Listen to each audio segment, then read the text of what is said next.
by a chest freezing. And then a false bottom. Any questions? before we get rolling?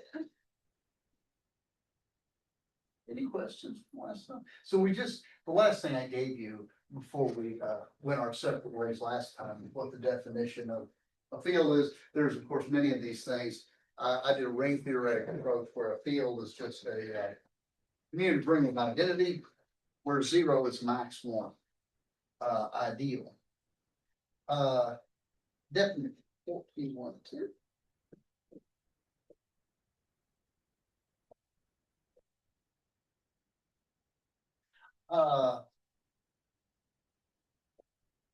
Let F be,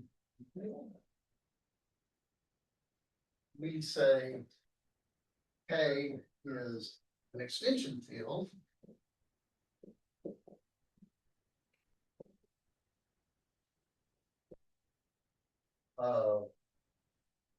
An extension field of F if K is a field and F is contained in K. So an extension field is just a field that an extension field of a field F is just a bigger field. Now, if you think about the modules that we've done, this has a structure, right? Because you got your field F that's contained in a bigger field A. And remember, if you have small ring, big ring is a small ring module, right? Because when you multiply anything in F times K, it's in K, it's a module thing. So K is an F module. But of course, F is a field. So K is a vector space over F. So that's kind of nice. And of course, if you talk about, remember, here's a takeaway. I dig modules, man, because K is a bigger field containing F. So it's a vector space over F. So K is actually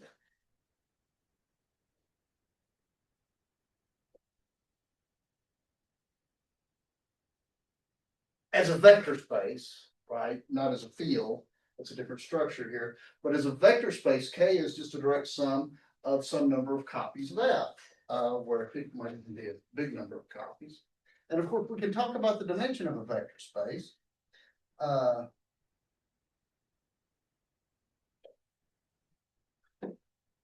dimension of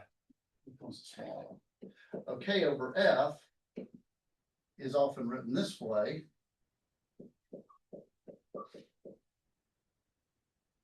It's sometimes called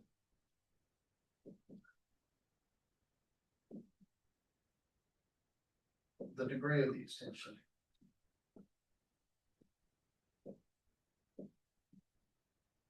So if I say that the degree of K over F is 3, that means that K is a three-dimensional vector space over F. If E is a field,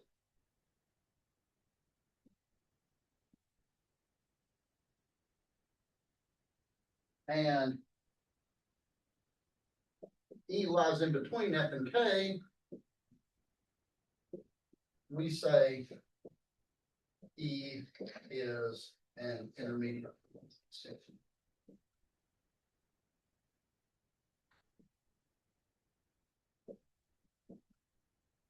Intermediate to the extension K over F. Dr. Krugman, is that dimension property like provable, or is that something we just define? That's just something we define. Okay. It's well defined because this is a vector space dimension, but it's, yeah. Here's what we can prove.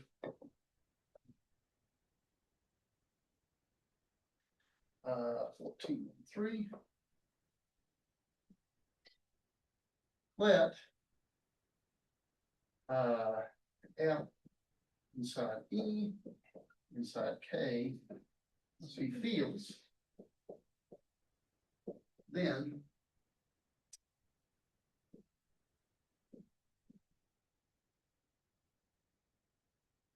Oops.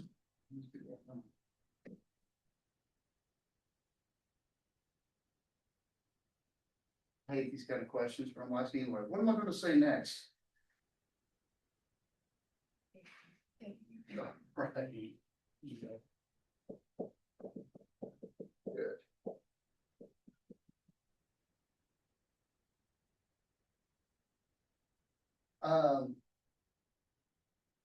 So I'm gonna prove this, but first let's look at some examples, here. Um.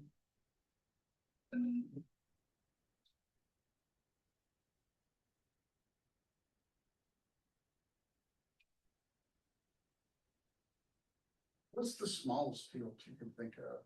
That's kind of a silly question, but I'll ask that. Zero.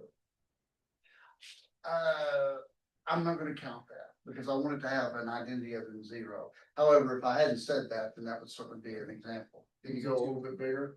Z2. Generalize that. F cube.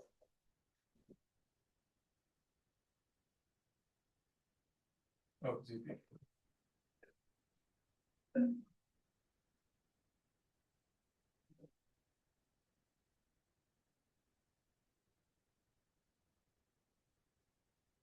There's actually every one of those fields can be considered smallest in a certain sense. You might say, well, Z3 has more elements than Z2, but I'm not gonna count that because those fields aren't comparable, right? There is no V2 inside of Z3.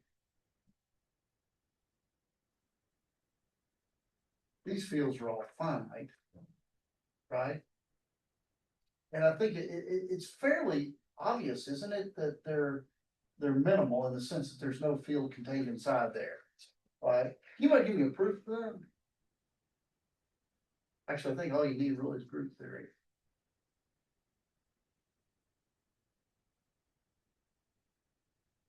If you have any non-zero element of Z mod P, it generates it additively. So there's no way you can get a proper smaller field, unless you count Schrey's example of zero, but other than that, this is the smallest. And we missed one. There's one other smallest field. Is it AM?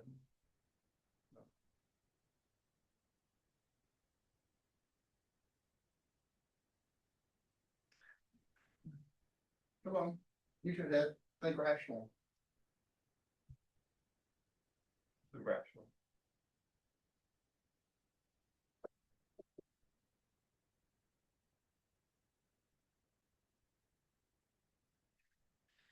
The difference between this one and this one is this one's characteristic zero. These are all characteristic, well, P, right?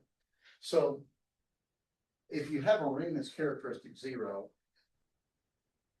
and my rings have to contain one, if it's characteristic zero, that ring has to contain all the or that ring has to contain all the integers, first and foremost, right? And so any field in characteristic zero has to contain all the integers, right? And so therefore, any field characteristic zero has to contain irrational numbers. So in that sense, it's the smallest one. There are certainly bigger fields.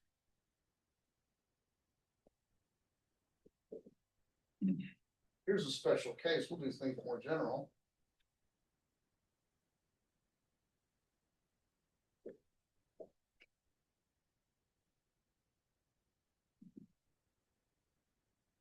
This is the smallest field that contains Q and I. There's all kinds of varieties. This, you can do this.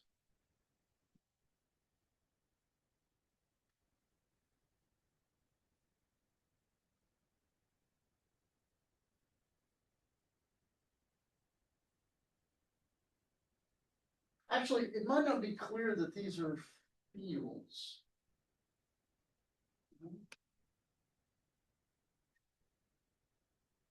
Are they?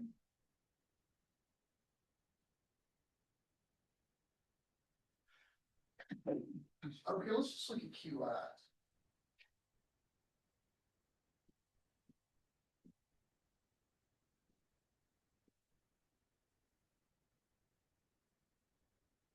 Okay, before it can be a field, it needs to be a ring. Well, I think we could all agree. I mean, this is a subset of complex numbers, isn't it? Zero is in there. One is in there. So if it is a ring, it's got a one. I guess really what I need to convince myself of is this is closed under addition and multiplication, right? Everybody agrees closed under addition, right? And multiplication is not too bad either, right? Because if you have A plus BI times C plus DI, this is AC minus BD plus AD plus BCI. That's rational and that's rational, so it's closed under multiplication. But to be a field, right, that's the real question. To be a field, it has to be the case that every non-zero element is invertible, right? Did anybody argue that?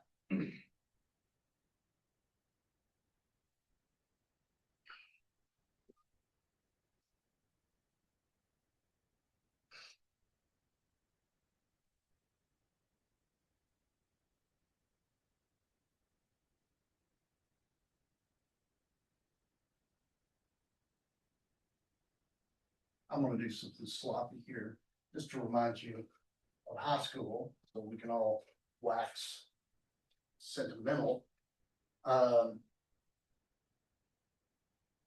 Why does this thing have an inverse? Well, let's look at it. This is kind of the mathematical shady part I'm doing, because I'm sort of begging the question here, I'm assuming that exists.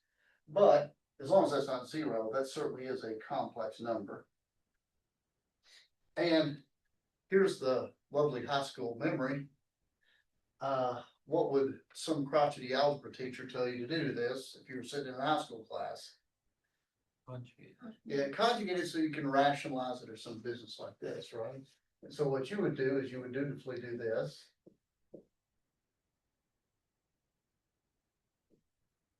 And you get A minus BI on the top, and on the bottom, you get A squared plus B squared. Now, of course, the first alarm bell that might go off is you might say, well, geez, what if that denominator is zero? But it can't be.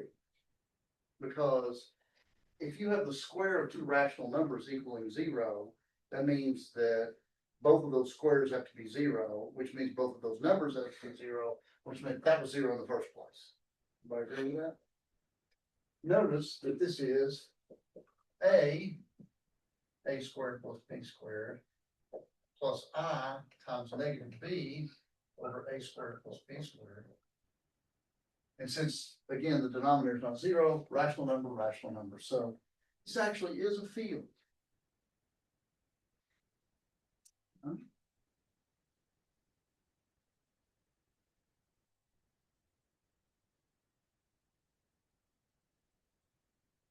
And actually, to tell you the truth, my notation's screwed up. I meant to put square brackets here. And the distinction now won't be so clear, or isn't not probably not so clear, but I'll make it later.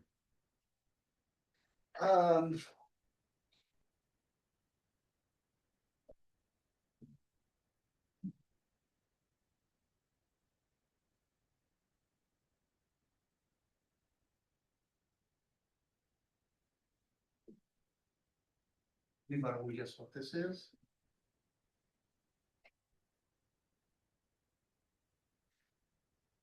The rationals plus rational multiples of 5. Right, so I'm thinking of this as, in this notation, this is the smallest ring that contains Q and pi.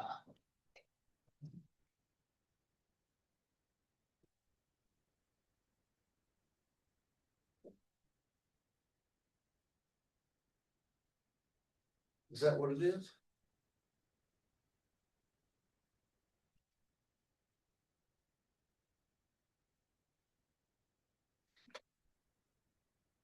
Here's the problem.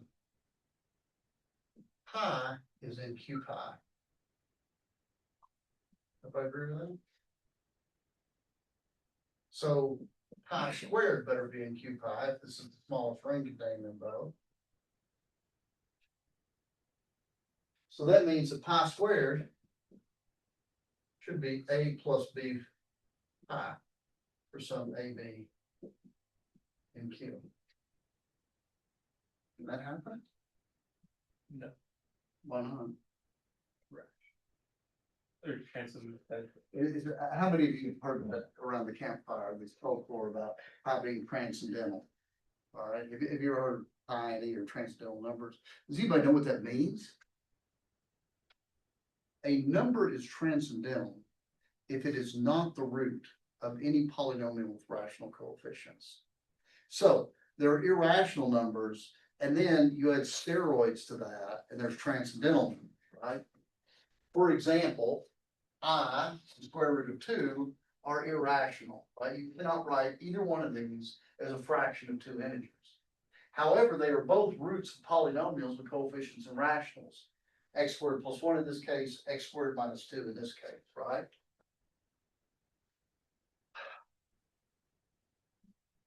I is not the root of any polynomial with rational coefficients.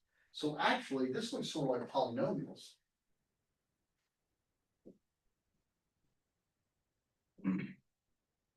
This is the set of all things that look like this.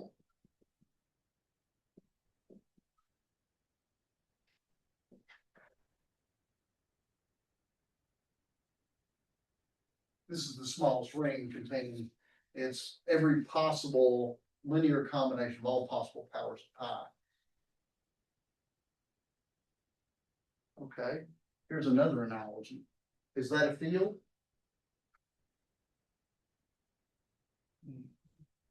It can't be. Because note, if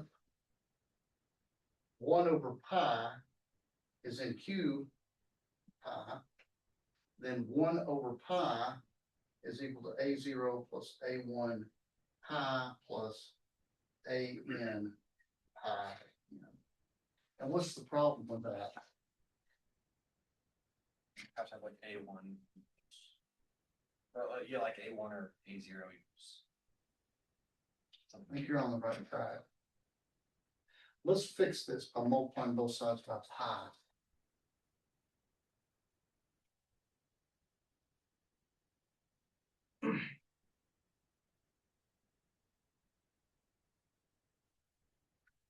Now look, pi is the root of a polynomial with rational coefficients, right? And that's impossible. So this thing is not a field.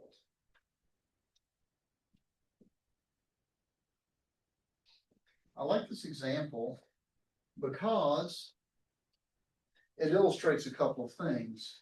We're going to see things that are roots of polynomials are going to be important because they made, look, this ring was closed. Look what happened here. A plus BI times C plus DI didn't grow any longer. And the key was pi squared was something you couldn't express as lower powers. But I squared, on the other hand, is -1, which dropped the BD term back down into the 0 degree term, right? That's something that's different that we're going to have to look out for with fields. Here's one more question. There's always a bigger fish. What's the biggest field you can think of?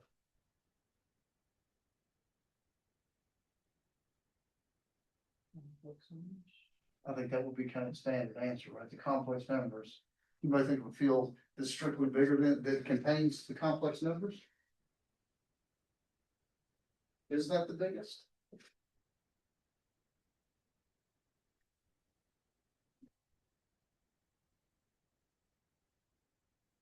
Not the biggest. Quaternions? Can you give me a bigger one? Quaternions? Now I want it to be commutative.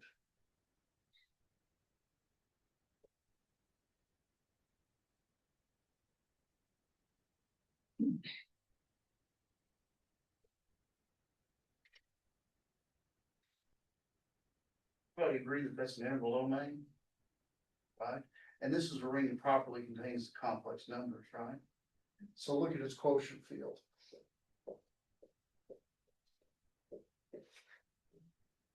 rational functions. Over complex numbers. So it's just all possible quotients of polynomials, with coefficients in the complex numbers.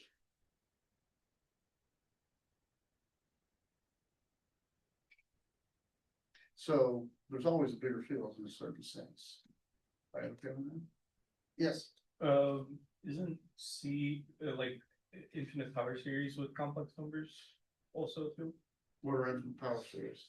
Not infinite power, just power series. Okay, run that from me again. So C a double bracket X, is that not a field? No, it's not a field, because X is not invertible. But it's very close to being a field, I thought X is invertible in power series. not in power series, no. You can't express one over X, you can express one over X plus one, as a power series, it's because they're centered to zero, essentially. Did anybody,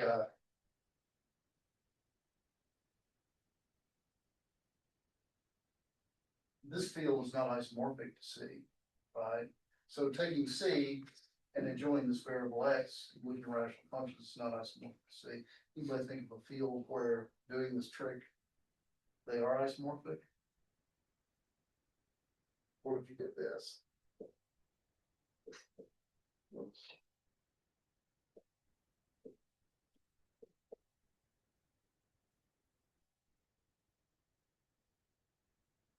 What if you had rational functions and counted many variables? And then added one more variable?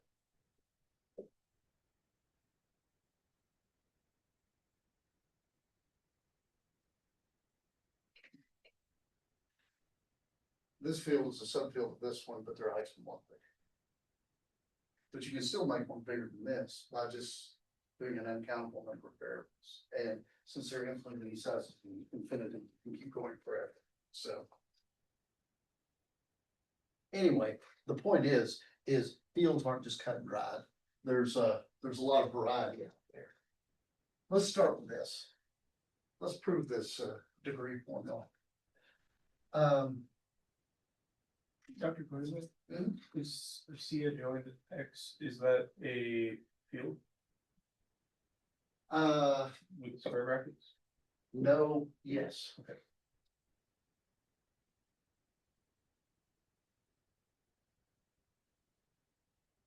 Okay, so how many of you have seen that,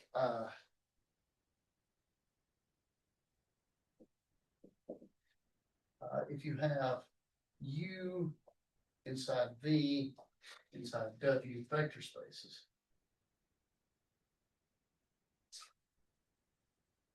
Then, what the, K vector.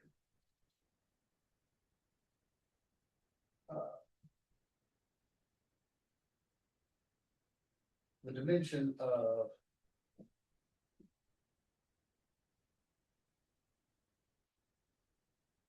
I don't know if you've seen this before.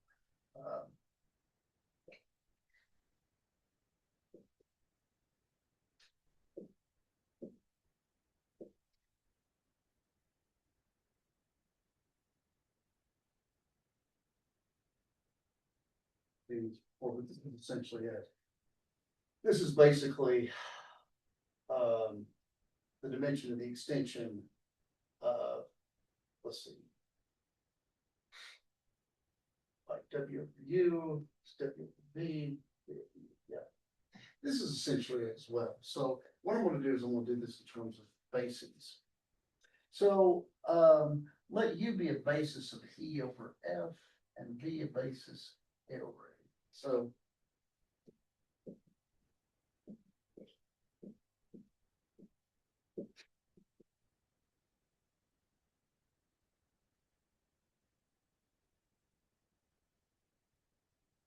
be a basis for E over F.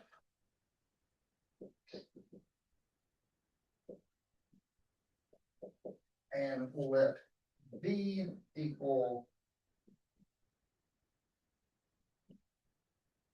the basis for K. Over. Right. So, to take care of this. Anybody want to guess? So here's what I'm gonna do. I'm just gonna do some set counting. Suppose I give you a basis, UI, that's a base for E over F, and VJ, a basis for K over E. To count this, I want to use these two tools to construct a basis for K over F. I claim X equals something is a basis for F for K over F. Anybody want to take a stab at what we should, yeah, Is it U cross U? that's essentially it.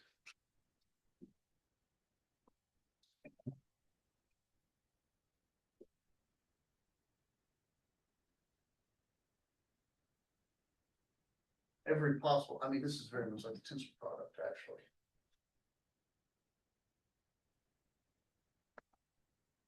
Okay. How do we do this? Well, I guess we need to show that this spans and it's linearly independent.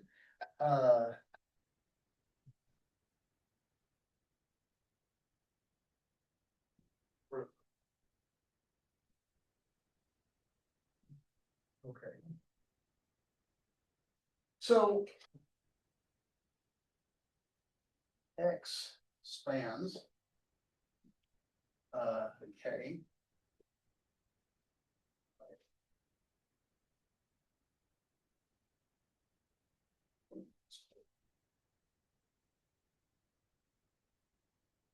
So first of all, let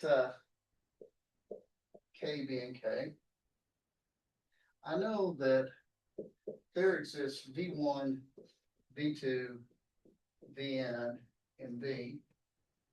So I'm just gonna index these simply, right? Because I know that in any expansion, you only use finite remaining. And E1, E2, En, and E. Such that K equals E1, V1 plus E2, V2 plus En, Vn.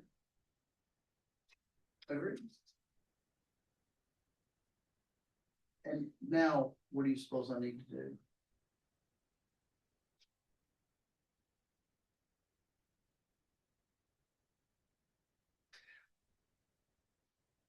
So now I've got K written as an E-linear combination of elements of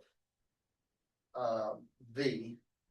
But what I really need is I need it to be an F-linear combination of elements of X. Right? But here's what I can do.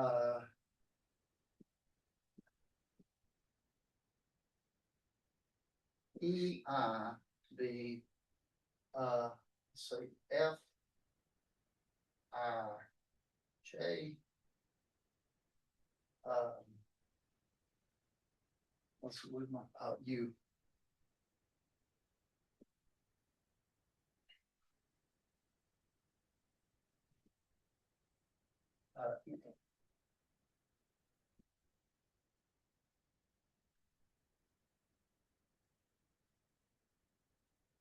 And you might say, well, Jim, how do you know you have the same U's for every one?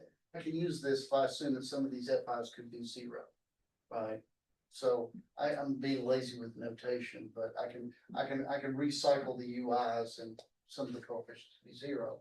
So what do I get if I do this? I get K is equal to the sum.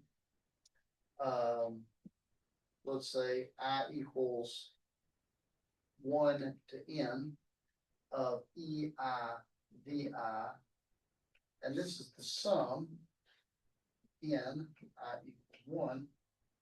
EGI is the sum, MI, J equals 1, FIJ, UJ. BI.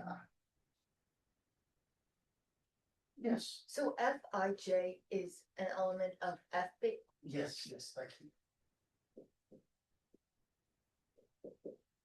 Right. So. K is an F linear combination. Of elements. In X. Right? Because. Each one of these is UI, BJ. So, okay, what I've shown so far is now I can span everything. I also need linear independence, right? And that'll finish it off for me. Let's suppose that.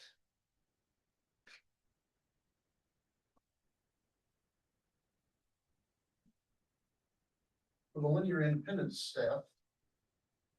Suppose.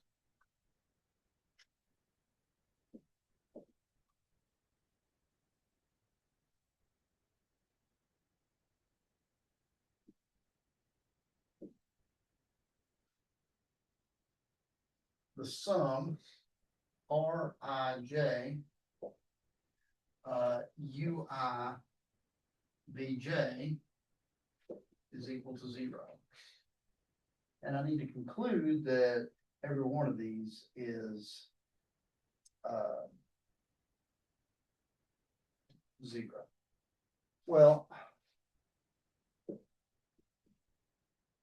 this is the sum of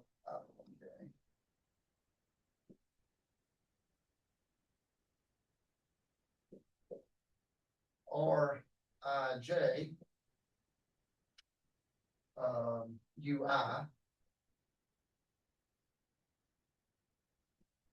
Bj.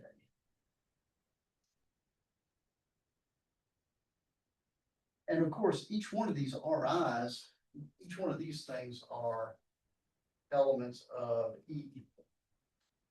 All right. But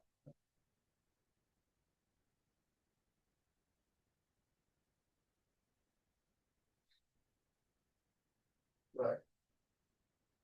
So each Rij Ui, oops.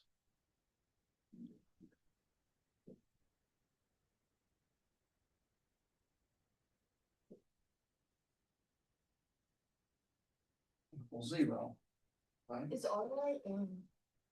Oh, right, the RIs are in F.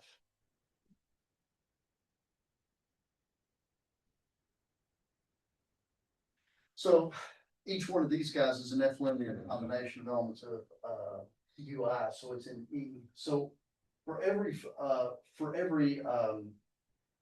I, or I'm sorry, this right here, the sum over J, these are EI elements times VJ, and you've got 0. But the VJs are linearly independent, so that means that every one of these sum things has to be 0. So now we've reduced it to this. So each one of these, for every J, these are all 0, right? Which implies for all IJ, Rij 0, so X is linearly independent. So it's basis, yes.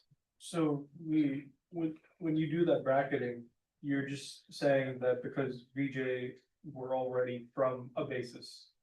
Essentially. Yeah, that's right, that's right. It's a stair step. This is linearly independent.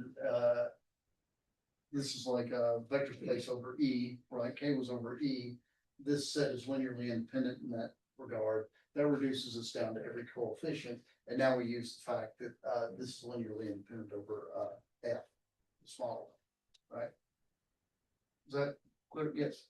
But then also this establishes like the inductive step, so you could just do this like countably many times. Uh, like if you have F contained in E, contained in K, contained in like K1, K2, K3, where all of them are fields, you can take that. endpoint. Yeah, that's right, you can take it apart piece by piece, by finitely many times. So is each UI literally independent? Each, The UIs are, let me look at my notes to see which one we, okay, so the UIs were a basis of the E over F. Mhm. Right, so, the UIs are linearly independent over F. okay, so the way, Right. since we define U and V to be bases, like those U and I's are linearly independent, so. R Right. has- Okay, That's right. So all that's left to do is count. So the degree of K over F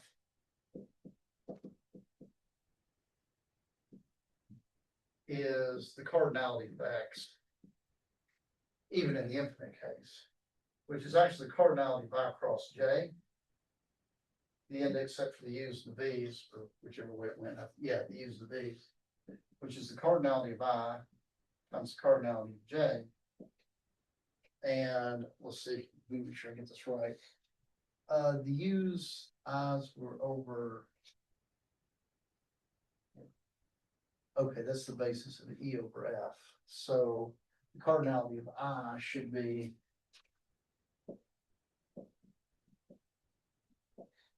And the cardinality of J is that. There we go. And that proves it. Okay. Any questions?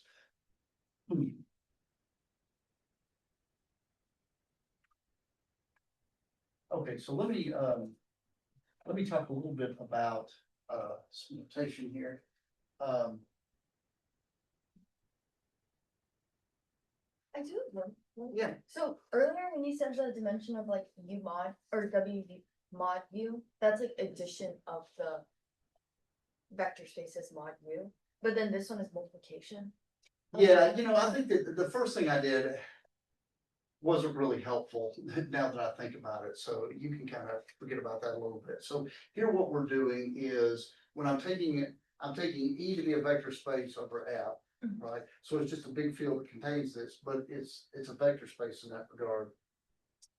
And then now you start over again with the E being the field and K being a vector space over that, right? That's kind of what's going on there. For example, the real numbers is a vector space over Q, right? Because real numbers contains Q. The dimension is very large though. In fact, if you write Q as, right, if you write Q, or I'm sorry, if you write R as a direct sum of some number of copies of Q, that number of copies has to be uncountable.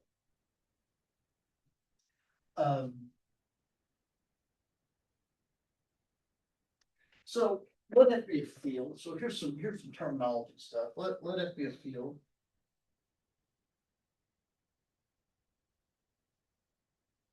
And X in F a subset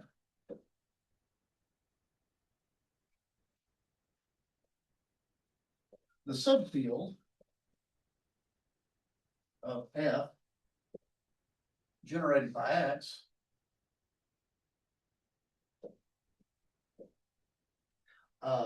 you might guess this. It's just the intersection of all subfields that contain X.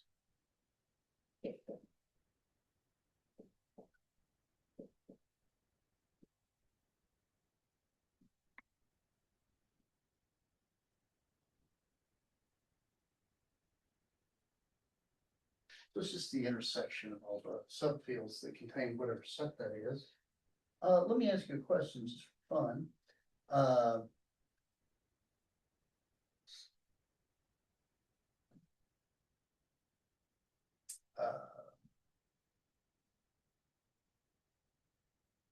Right. Just for fun, let me ask you this. Suppose you have F is a field. And suppose I take X to be the empty set. What is the subfield of F?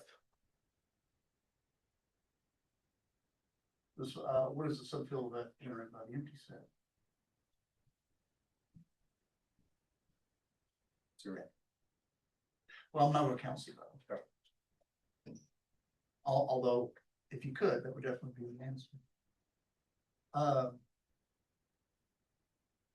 You know, I try to be a good teacher, so it's uncharacteristic of me not to give you enough information, but I haven't.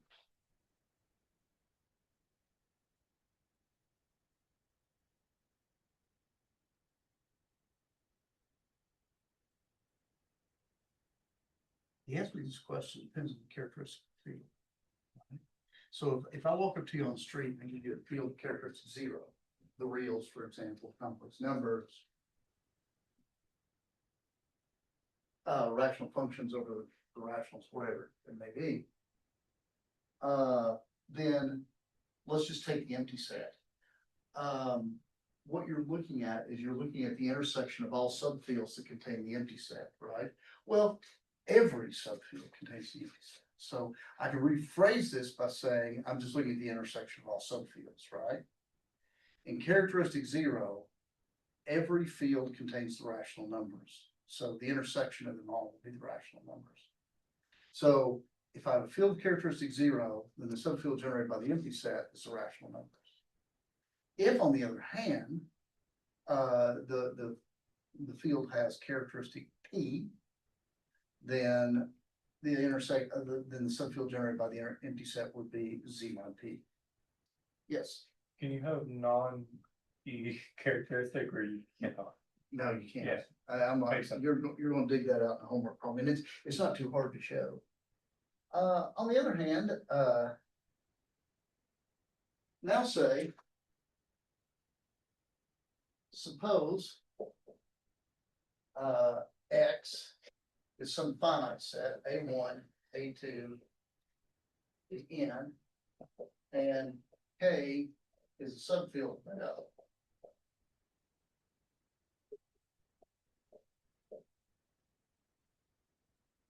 Then, this is the notation I showed you before.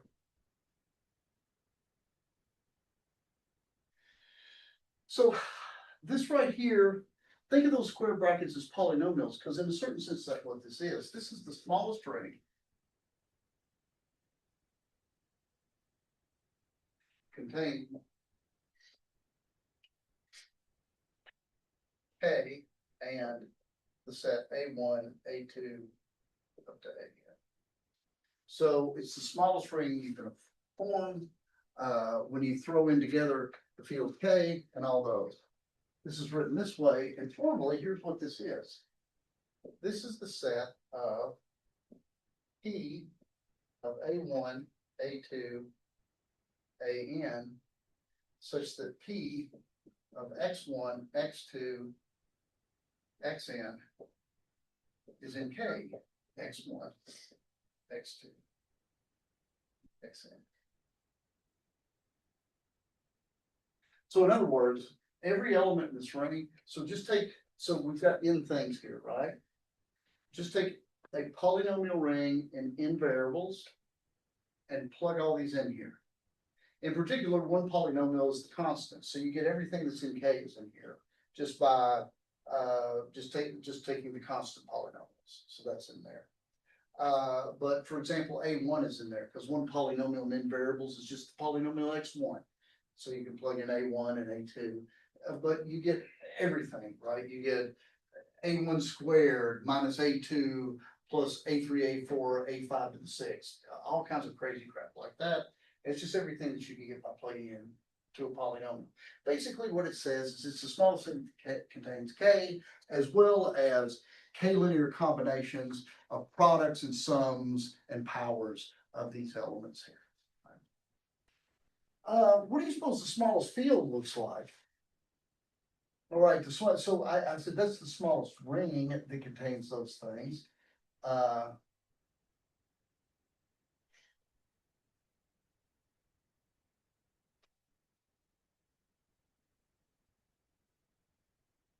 I'm gonna introduce the notation for that. The smallest field containing these. And we have to be a little bit careful with this.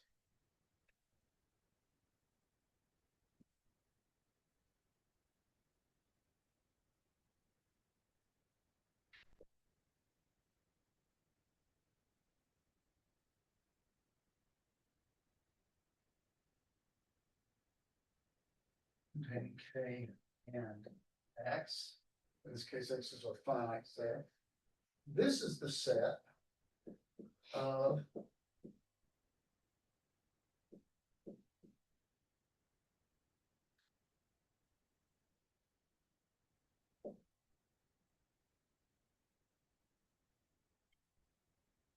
such that P, Q are in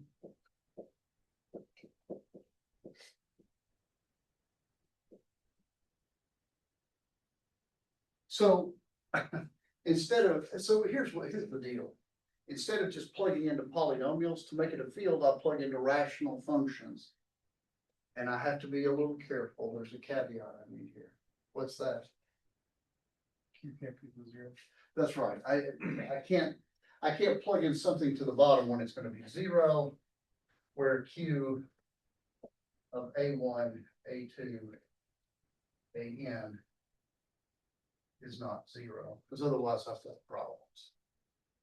It's not too Herculean of a task to check that this is field.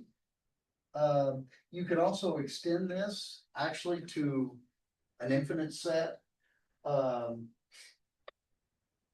Where you have polynomials and infinitely many variables, and of course, to take the smallest ring, you only use finitely many of the variables at a time. You can extend this to a field as well. If n equals 1,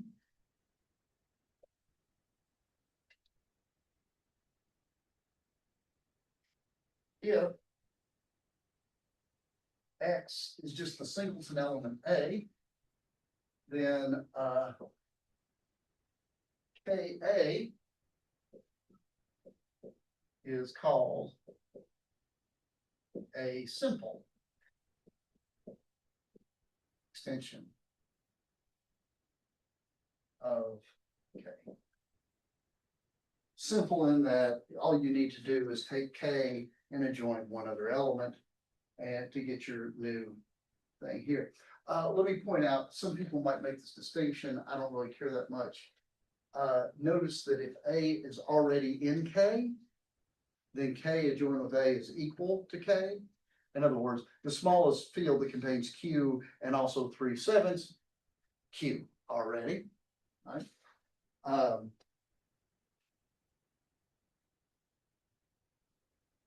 And I think that is, well, I'm gonna give you one more. If this is often called a composite. If L and K in F are subfields, then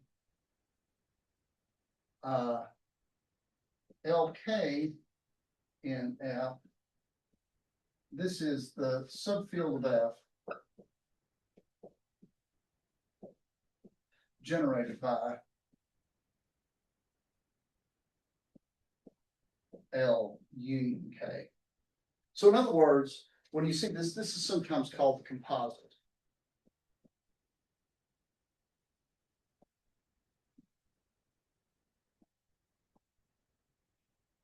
The composite of these fields is just the smallest, subfield of that contains all of L. It contains all the field L, all the field K. It's the smallest one that lives inside of that this book is. That's enough for today. We will talk next time about the notion of algebraic and transcendental element, and then start to get into some cool stuff. Any questions? Yes. What's do L and K? Is this most interesting when L and K have like a non-trivial intersection? Well, they'll always have an arterial intersection in the sense that, so if it's characteristic 0, they have to intersect at least in the right numbers. Sure, okay. All right, you're right.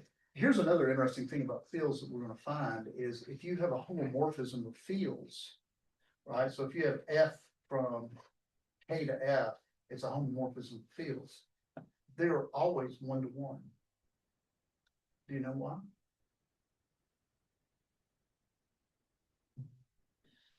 What's the kernel?